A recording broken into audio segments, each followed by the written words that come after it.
reiniciar a central de alarme de incêndios Wi-Fi. Verifique o display para identificar o acionador que está disparado.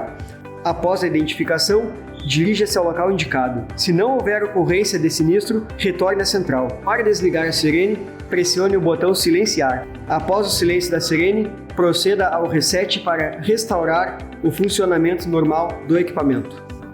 Caso ocorra algum tipo de avaria no equipamento, repita o processo sem utilizar a opção Reset.